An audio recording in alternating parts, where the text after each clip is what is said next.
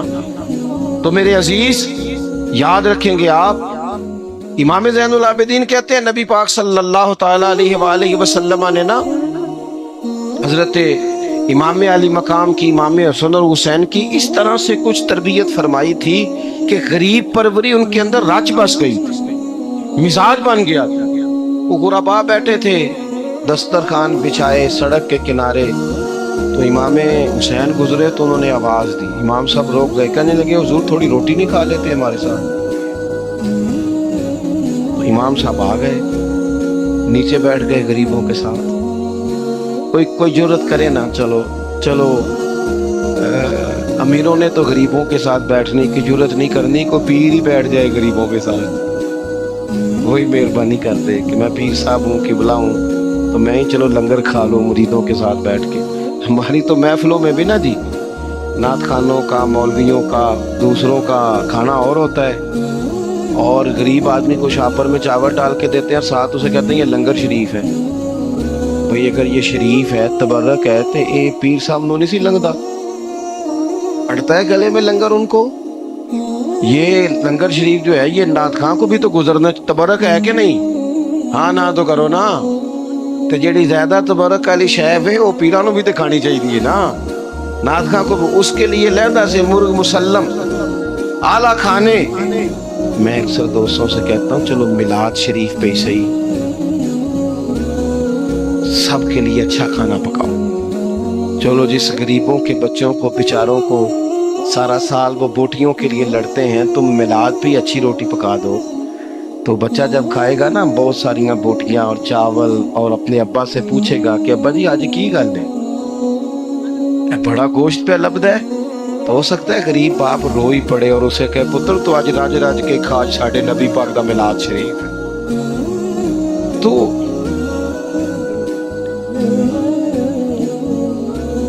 امام حسین رضی اللہ تعالیٰ عنہ نا آ کے غریبوں کے بیچ بیٹھ گئے زمین پہ، انہوں نے کہا کھائیے، تو وہ جس طرح وہ کھا رہے تھے نا سادے برتنوں میں سادے، امام حسین کھانا کھانے لگ گئے۔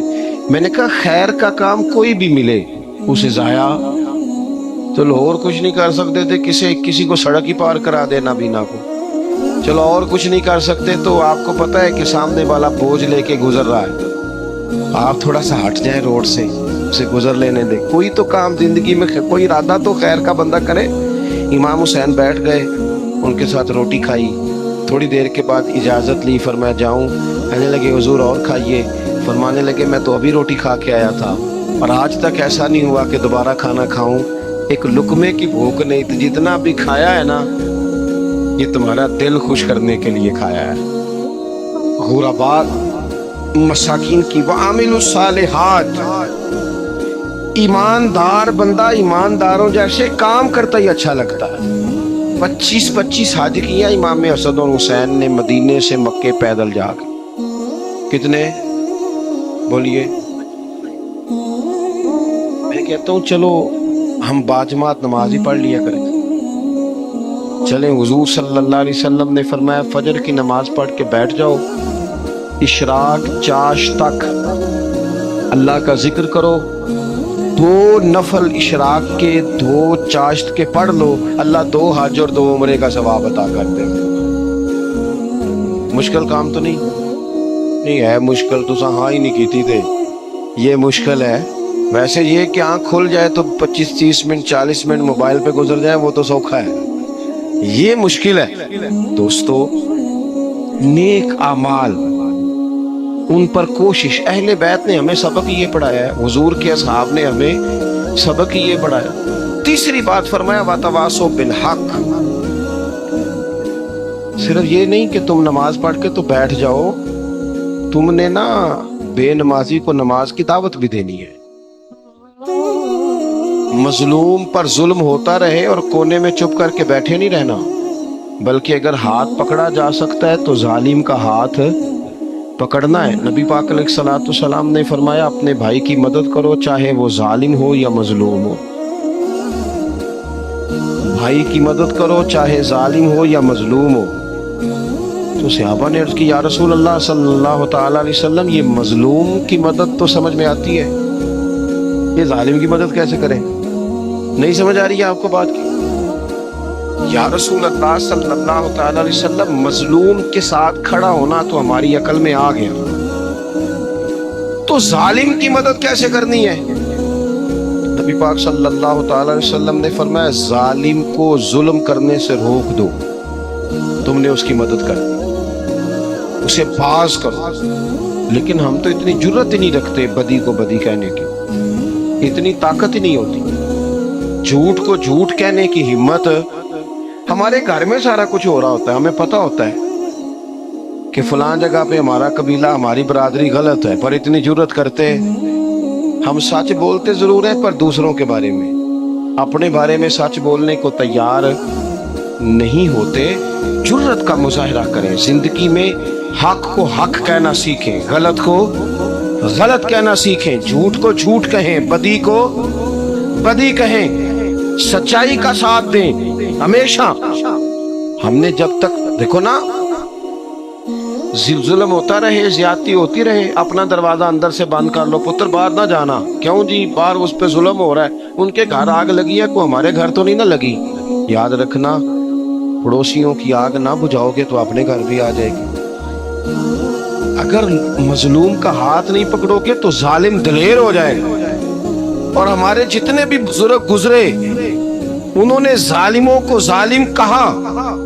امام احمد بن حنبل نے جیل کاٹی، امام اعظم ابو حنیفہ نے جیل کاٹی۔ آج کل لوگ کہتے ہیں مولانا صاحب آپ نے نا جناب غلط کو غلط نہیں کہنا، سیاست کی بات نہیں کرنی۔ کیوں جی؟ کس لیے نہیں کرنی؟ سیاست تو تدبیر کا نام ہے۔ بنو اسرائیل میں جتنی بھی تدبیر ہوتی تھی وہ سارے انبیاء کیا کرتے تھے۔ کیوں نہ بات کریں؟ یہ جن کرسیوں پہ آج تم نے ظالم و جابروں کو بٹھایا، یہ کرسی تو حضرت ابوبکر صدیق جیسے لوگوں کی ہے، یہ تو حضرت عمر جیسے لوگوں کی سیٹ ہے، حضرت عثمان غنی جیسے لوگوں کا کام ہے، مولا علی جیسے لوگوں کا کام ہے۔ غلط جگہوں پہ غلط لوگ بٹھا دی اور پھر جھوٹے کو جھوٹا بھی نہ کہے، ظالم کو ظالم بھی نہ کہے۔ ہم سے نہ رقم ہوں گے قصید یزید کے، کیونکہ ہم لوگ تو حسین کے سیرت نگار ہیں۔ یہ کیا بات ہوئی؟ آپ سچی بات ہی نہ کریں، کلمہ حق کہیں، ہمیشہ کھری بات کہیں، سچی، گرچہ اپنا نقصان ہو، حق کے ساتھ کھڑے ہونا سیکھیں۔ وَتَوَاصَوْا بِالْحَقِّ، ساری آسانی تھی، امام حسین کو کوئی مسئلہ نہیں تھا، آرام سے بیٹھے تھے۔ آج کتنے موجوں میں بیٹھے ہیں، پیر صاحبان، مولوی صاحبان، خطیب صاحبان، سیاستدان، وڈیرے، موج لگی ہوئی ہے، کسی کو کچھ نہیں کہنا، کچھ کہیں گے تو پھر بندے مخالفت کریں گے۔ تو امام حسین مسجد نبی میں جمعہ پڑھاتے تھے، چپ کر کے بیٹھے رہتے۔ حضور سید عالم علیہ السلام کے مزار انور کے پاس بیٹھے تھے، بیٹھے رہتے۔ لیکن امام حسین نے فرمایا ظالم حکمران بنے تو وہ قوموں کو تکلیف دیتے ہیں، وہ ملی نقصان کرتے ہیں، وہ امت کا چہرہ مہرہ بگاڑ کے رکھ دیتے ہیں، لہذا کھڑے ہونا پڑتا ہے، کلمہ حق کہنا پڑتا ہے، الہی کلمت الحق کے لیے نکلنا پڑتا ہے۔ آپ اپنی زندگی کے اندر سچی بات کرنا سیکھیں۔ الیکشن کے دن آ گئے، میرے ایک بڑے محبت والے ساتھ آ گئے ووٹ کے لیے۔ ویسے بھی یہ جو بیماری ہمارے ملک میں نا جی، ہمارے ہاں حکمران بعضوں کا کہتے ہیں ہو جی جمہوریت بڑی ضروری ہے۔ بھئی کس مصیبت کا نام ہے جمہوریت؟ اقبال تو کہتے ہیں کہ یہ وہ چیز ہے کہ جس میں پتہ ہی کوئی نہیں ہوتا، پڑھے لکھے ان پڑھ کا، چھوٹے اور بڑے کا، سیانے اور بیوقوف کا۔ جمہوریت وہ طرز حکومت ہے کہ جس میں بندوں کو گنا کرتے ہیں، تولا نہیں کرتے۔ ایک بات صرف سن لیں اور میں اپنی بات کو سمیٹوں، آپ کو لطف آئے گا۔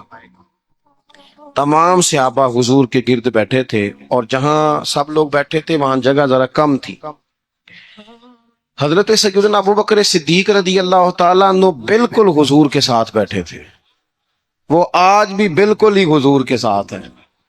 کیا مقدر ہیں صدیق و فاروق کے، جن کے گھر رحمتوں کے خزینے میں بالکل ساتھ بیٹھے تھے۔ اچانک حضرت مولا علی شیر خدا آ گئے۔ کوئی سے ابھی بھی اٹھ کر جگہ دے دیتا اور سارے دینا بھی چاہ رہے تھے، لیکن حضرت مولا علی جیسے ہی آئے نا، سب سے پہلے حضرت صدیق اکبر اٹھے اور بازو تھام کے آگے جا کے بڑھ کے مولا علی کا بازو تھام کے حضور کے قریب لا کے بٹھایا، خود ذرا سائڈ پہ ہو کے بیٹھ گئے۔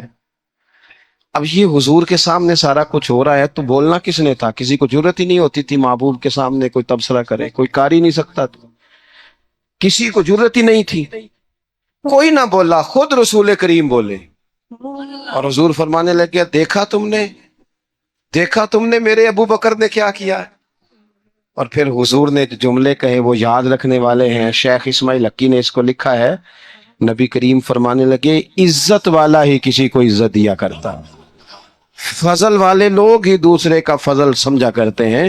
تو یہ تو صاحب عزت لوگ تھے، یہ تو ایک دوسرے کو عزتیں دیتے تھے۔ تم کون ہو جو عزتیں اتار رہے ہو؟ تم کون ہو جو اس طرح کا لہجہ اختیار کیے ہوئے ہو؟